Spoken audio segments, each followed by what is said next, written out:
Happy Good Friday, beloved. I am reading through the Bible with a wonderful group of folks from my church and other churches in the community. And we are currently in the book of 2 Samuel, chapter 24. And I wanted to share some insights from this favorite book of mine because David is my favorite Bible character. And the Lord has a word of encouragement to you regarding Good Friday on this day.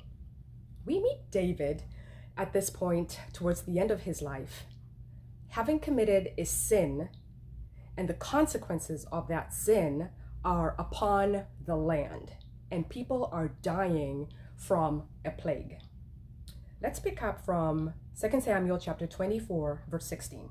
When the angel of the Lord stretched out his hand to destroy Jerusalem, the Lord was grieved because of the calamity and said to the angel who was afflicting the people, "Enough, withhold your hand."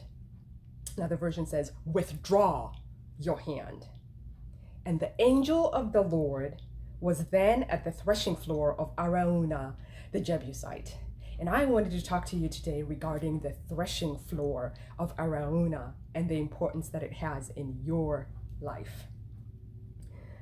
God sent a man named Gad to David at this point and says, "Go to the threshing floor of Arauna the Jebusite and build an altar and offer sacrifices there on that threshing floor." So David gathers his men and he takes off for the threshing floor of Arauna. He is deeply grieved about his sin at this point and about the consequences and the death that is happening as a result of his sin.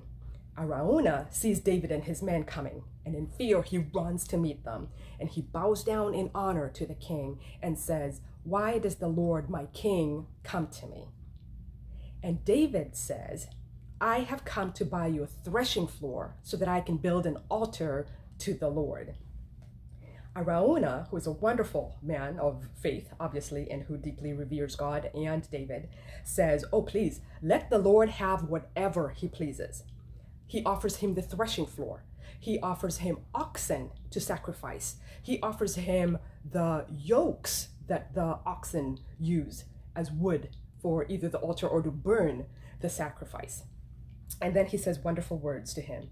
"And may the Lord your God accept you." And that's in verse 23. But in verse 24, the king replied to Arauna, "No, I insist on paying you for it."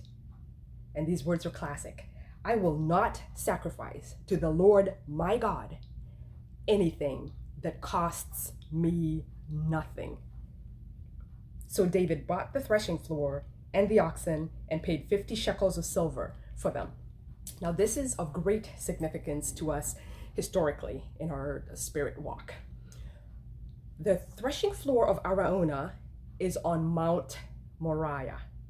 And that should ring a wonderful bell because this is the mountain where Abraham walked up with his son Isaac to sacrifice him in obedience to God's calling for him to offer his son back up to him.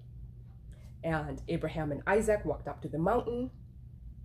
Abraham built an altar, laid his son down, and raised his hand, ready to offer up his son.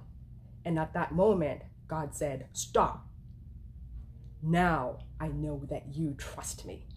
In effect, he said, "Enough. Withdraw your hand." And right there, Abraham turned around, and in the bush was a substitution ram that he was able to sacrifice in the place of Isaac, his son. And that sacrifice was acceptable to God, which makes me think of these words of Arauna, "May the Lord your God accept you." The second piece that's important to our historical walk is the fact that now that David has paid for this field, remember, he has desired for a long time to build a temple to the Lord. But the Lord has said, "You are a man of war, and you have shed blood and killed men. So you will not be the one that will build me a temple, but your son Solomon will build me a temple. And so on this very threshing floor, the temple of God will be built. Sacrifices will be brought here and offered to God. The third and most important piece is that on Mount Moriah, the mountain of God, it is called, Jesus Christ, on this day that we are commemorating today, is going to be offered up as a sacrifice for you and for me. That warms my heart to no end. There are wonderful words in the book of Hebrews in several chapters, but I'll camp on just a couple. In chapter 10, in the temple of Solomon, sacrifices were being offered day after day. And Hebrews 10 verse 12 says, "But when this priest had offered for one time one sacrifice for sins, he sat down at the right hand of God. Because," verse 14, "by one sacrifice he has made perfect forever those who are being made holy." And in verse 18, that chapter ends, "And where these have been forgiven, there is no longer any sacrifice for sin." And so back to Samuel chapter 24, it ends with these wonderful words. David built an altar to the Lord there and sacrificed burnt offerings and fellowship offerings. Burnt offerings had to do with the forgiveness of sin. And so we saw from Hebrews that sheep and goats and their blood was constantly being shed day after day, year after year, just like David was doing here, that he is sacrificing a burnt offering. He is also offering a peace offering. It's also called a fellowship offering and has to do with reconciling man to God. And that wonderful chapter ends by saying, "Then the Lord answered prayer in behalf of the land, and the plague on Israel was stopped." And we saw that that was an answer to Arauna's prayer, "May the Lord your God accept you." We saw in Hebrew that there too, a sacrifice, a substitutionary sacrifice for my sin and your sin was offered by Jesus Christ, the perfect Lamb of God. And that was an acceptable sacrifice to God. So I invite you today to contemplate and meditate on the threshing floor of Arauna. Arauna desired to give his threshing floor. He desired to give the oxen. He brought so much to give to the Lord. But like Jesus, David says, "No, you bring nothing to this sacrifice. I bring everything." And God finds this offering completely acceptable. We are then delivered, like the nation of Israel was, from the power of sin and from the consequences of sin. God, on his throne, says to that sin, its power and its consequences, "Enough.